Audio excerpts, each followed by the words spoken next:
may gustong kumuha kay Evangeline. Pag-aaralin sa ibang lugar. Tapos pag nakapagtapos, dadalhin sa ibang bansa. Hanggang makatapos ng kolehiyo, sasagutin nila, papayag po ba kayo? Isang napakagandang oportunidad na nag-aantay kay Evangeline. Ang malaking tanong lang dito, papayag kaya sila? Bigyan kita ng trabaho kung gusto mo.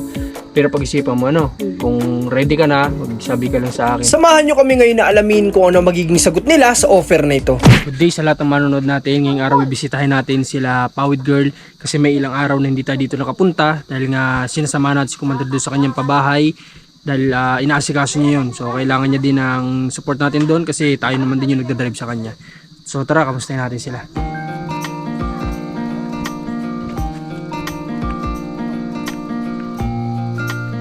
Maganda yung init ngayon. Siguro dito sila mama niya ngayon. Tao po. Ay, parang kararating nyo lang nanay ah. Nangisda po kayo ngayong araw? Nakahuli po kayo. Ilan pang nahuli nyo? Isang katilaan po at iuulam yung iba. Ah, Yung pong binili ng matanda. ay. Magandang hapon po si Evangeline po. Nagpasok? Wala pong pasok? Nasaan po si Evangeline? Ayun, dyan pala. Ba't pa? Lagi yatang walang pasok si Evangeline ay. Wala pong pasok ngayon? Lahat po. Ah, lahat. Pero napasok naman si Evangeline. Pasok. Ano pong gagawin niyo dyan sa huli niyo na yan? Uulam po. Kakaunti na po. Pero nakapagbenta naman po kayo. Okay, ayos yun. Kahit pa paano nakapagbenta naman pala sila nanay ng Kahapon po Ng ay isda. dalawang kilo at kalahati. kahapon na nahuli ninyo. Magkano po ninyo nabenta? Kung po. Yung 120.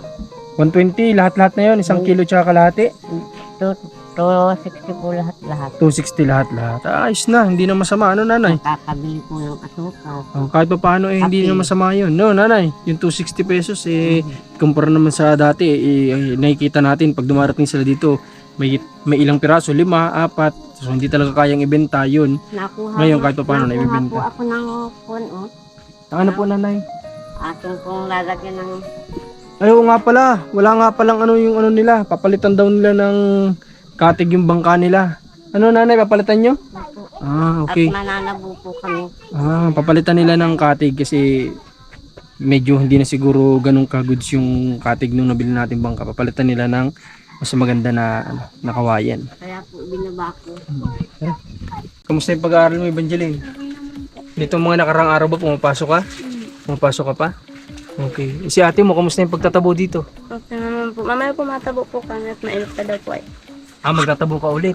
Araw, ito ba walang palya ba yung pagtatabo mo na yan? Kahapon po, nagtabo rin po ako. Naka 50 po. Ay, pero kung minsan dumarating din yung time na walang tabo, ganun. At siya na po natabo. Ah, okay. So kapag yung pagtatabo pala, hindi pala stable. Yung kala ko tuloy-tuloy araw-araw talaga yung pagtatabo ni Rubilin. Kala ko yung talagang araw-araw nagtatabo siya. Hindi pala. May mga araw din na hindi. Di ba pag ganun, ano yung nagiging extra income mo na lang kapag walang patabo? Business naman po dito sa loob ng bahay. Sa loob ng bahay na lang. Tapos nagtatabo po sa amin. Ay, mga gawaing bahay na lang yung naitutulong ni Rubilin dito sa kanila. Si Evangeline, kung minsan ba nagtatabo siya, tinutulungan mo? Ha? Paano yung bukod yung bahay, di isa lang yun? Isa lang po, dyan po. Ito bang tinatabo nyo? Isang tao lang yan? Sila lang talaga? Wala bang ibang tao dito na nagpapatabo? Wala po, siya lang po. Siya lang talaga. Minsan po tinatanong ko po si Ate Gina kung mapatabo. Hindi daw mo dapat may tubig. May tubig pa. Pero yun, nagpapatabo din sa'yo kung minsan hindi. Minsan din po. Minsan nagpapatabo naman. Magkano ang bigay naman sa'yo? Pare-paras ba yan? Pero parehas naman po. Pare-paras 50 pesos. Matagal na po yun. Nagtabo po ako dyan ng 2 tabo. Binigay po sa akin 60. Ah, 60 pesos. Okay, so yun, at least kahit pa paano may different yung bayad. Hindi ko lang alam kung saan dito banda yung tinatabuan ni Rubilin. Kung malayo dito. O, malayo ba dito yun? Malayo yan po. Malayo-layo din. Ang talagang gamit mo yung parang balagwit na ganun. Ito po. Yan talaga ang gamit mo sa lahat ng tinatabuan mo. Buti lumaki-laki ka pa ano. Kahit pa paano lumaki-laki ka pa. Isang bigat ng binubuhat ni Rubilin, hindi biro. Yung bang timba na maliit ba yung ginagamit mo? Yung ganito kalaki o mas malaki? Ito, malaki na yun. Yung malaki na yan? Dalawang ganyan. Diyos ko po. Baka kung ako nga siguro magtatabo niya, hirap na hirap po kasi dalawa po yan ay. Na malaki, mas malaki po dito, hindi ito maliit to. Kung ganito kaliit siguro sa babae medyo okay. Ba't kinakaya mo yun? Yung ganun. Kaya naman po. Minsan po nagpapahinga po ako at masakit nga po sa balikat. Grabe. Ano, nakakailang tansya mo? Ilan ba yung drum na tinatabaan mo dito sa bahay na ito? Isa pong maliit na planggana, tapos isa pong malaki. Dalawa pong plangganang malaki. Bali 2 plangganang malaki. May drum pa, wala na. Meron po. Ilang drum yun? Isa lang po. Isang tapos drum. po yung malaki-laki yung timba. Grabe. Mga ilang balik bago mapuno. Mga 6 or 5 lang po. Tapos doon pa po sa loob nila. Grabe, Mga nasa 80 tabo kami. Grabe. Mga 8 balik yun, ibig sabihin. Ang nakakabilib yung gantong gawain ni Rubilin. Yung pagtatabo po ng ganyan na na ang bayad lang 50 pesos, di ba? Samantalang yung tawag dito, yung ibang nagtatabo dun sa bandang sentro, medyo malaki-laki na yung bayad, pero dito sa kanila since nasa sulok, 50 pesos lang. Ikaw ba, Rubilin, kung sakaling mabibigyan ka ba ng trabaho, handa ka na bang magtrabaho sa ngayon? Hindi ko po alam. Ha? Hindi ko po alam. Hindi ka pa sa tingin mo handa sa ngayon magtrabaho? Kasi kailangan pa dito. Bahay ninyo, Wala pong mag-aasikaso po dito sa bahay. Kasi kung ready ka na sana magtrabaho, pwede ka namin bigyan ng trabaho. Kaso nga lang, kung hindi ka pa handa, kasi isa nakikita ko dito, mangingisda si lola at mama niya. May bata dito maliliit siyang kapatid, wala nga naman talaga maiiwan. Pero kung ready na sana siya, bigyan natin si Rubilin ng trabaho na kinsenas may sahod para na sa ganun itulong-tulong sila dito. Kasi sabi ko nga, lagi ko sinasabi, hindi naman habang buhay, nandito tayo kala Rubilin na bibisita. Darating at darating yung oras na hahanap din naman tayo ng ibang pwede natin matulungan. Pero sana bago tayo umalis, mayroon na silang stable na trabaho o mapagkukunan ng kanilang pang-araw-araw. Okay, so ngayon meron akong sasabihin kay nanay. Tatanungin natin siya kung papayag siya dun sa offer namin kay Evangeline. So yun naman sana yung offer ko sa iyo, Rubilin, bibigyan kita ng trabaho kung gusto mo. Pero pag-isipan mo kung ready ka na, magsabi ka lang sa akin Nanay, halika po saglit. May tatanong ako sa iyo.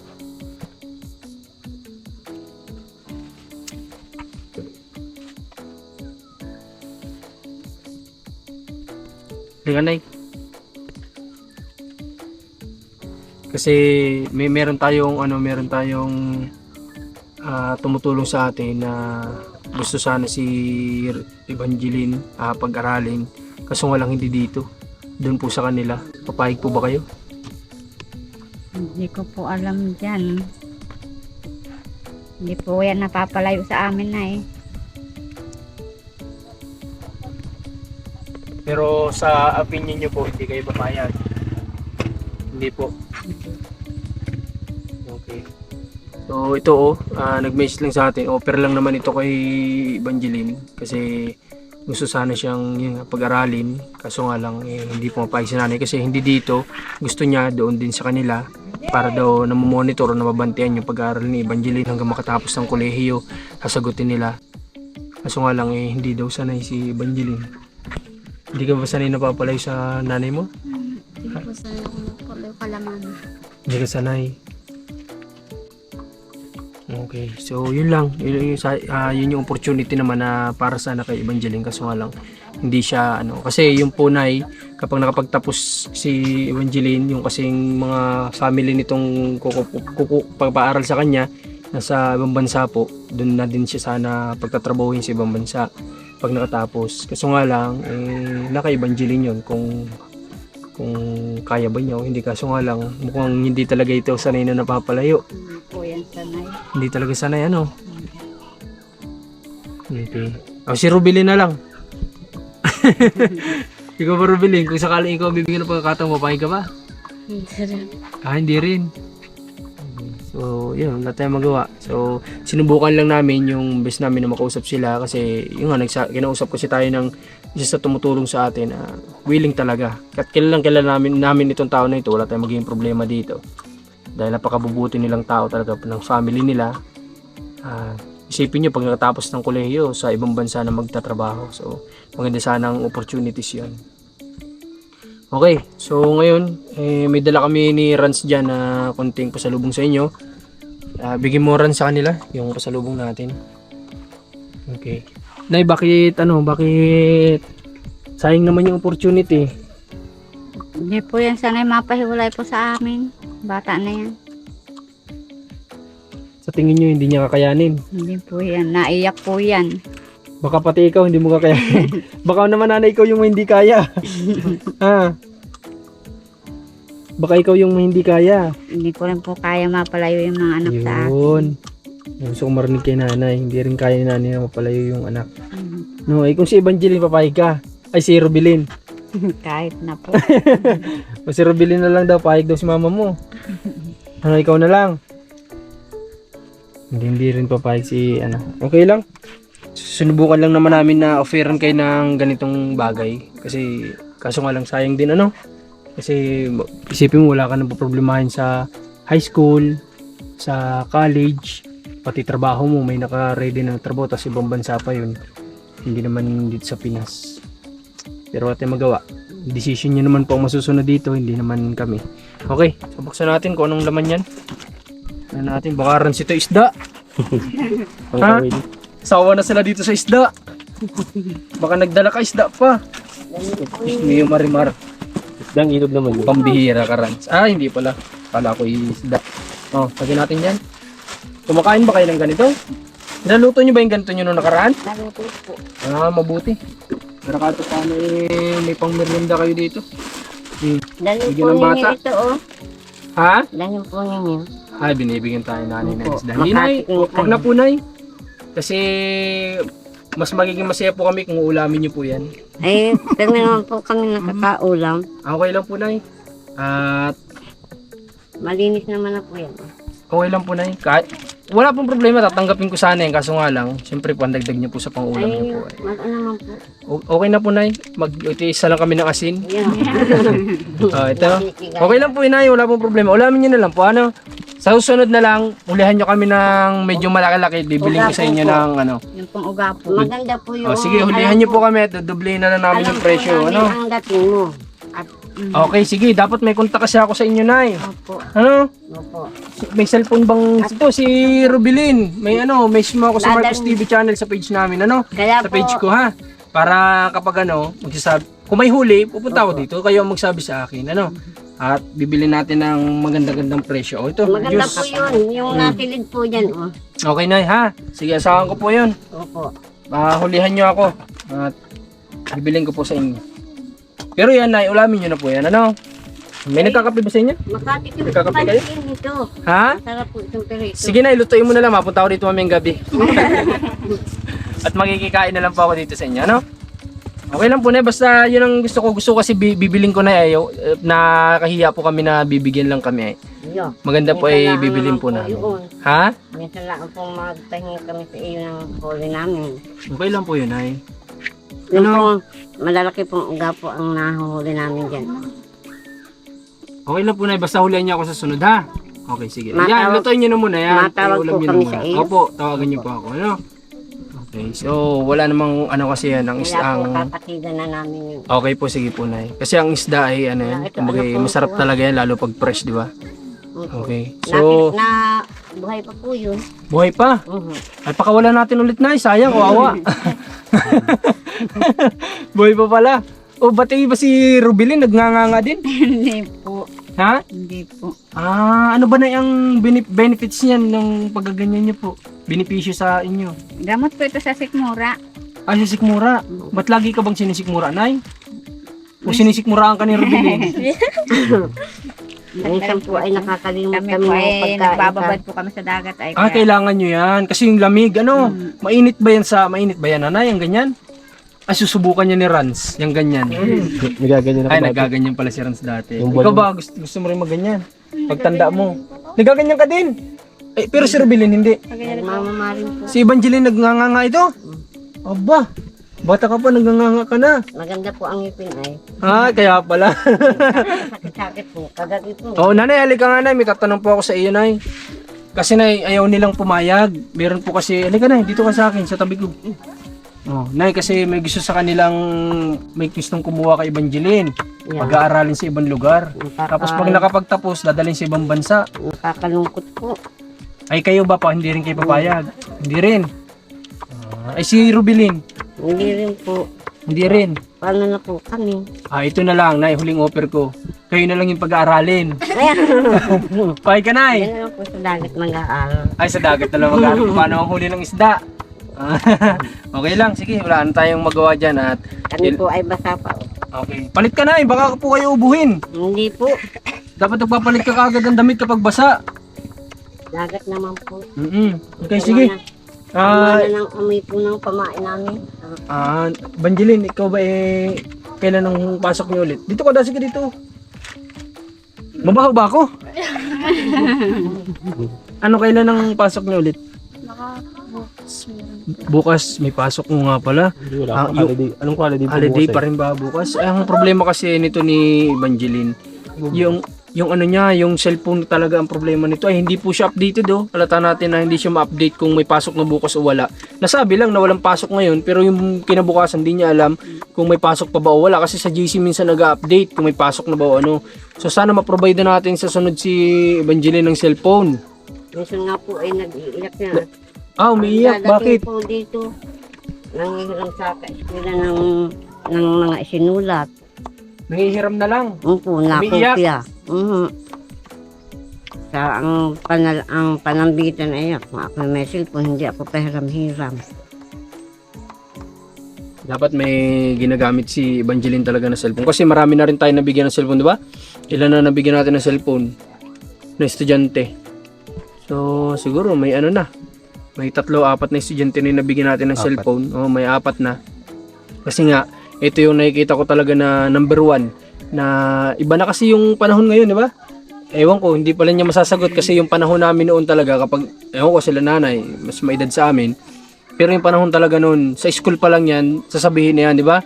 Kung may ano yung project, kung ano yung ano. Ngayon, meron ng, i-update na lang kayo sa GC kung ano yung kailangan. Wala na, paano na yung walang cellphone kagaya ni Evangeline? Wala na, hindi na siya ma-update kapag ganun ang mangyayari. Kaya yun ang nakikita kong number 1 na kailangan talaga ng estudyante sa ngayong panahon.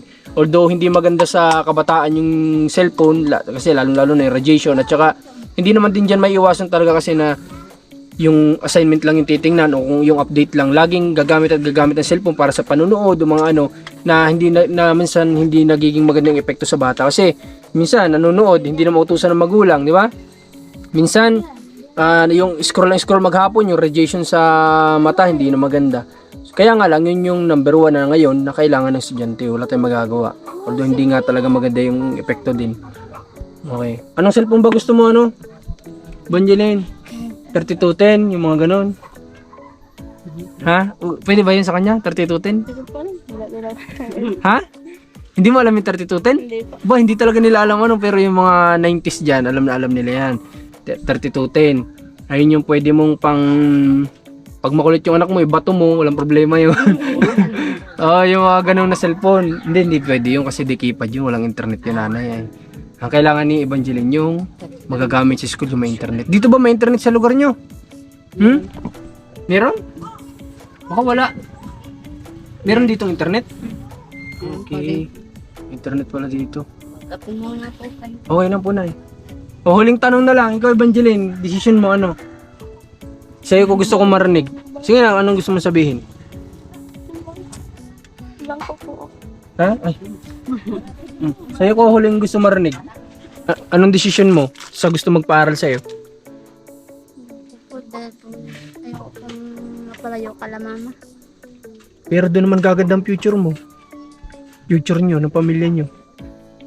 Ay, Magsisikap na lang dito, no? Na makapagtapos. Dito lang naman sila mama mo, hindi naman naalis. Ha? kaya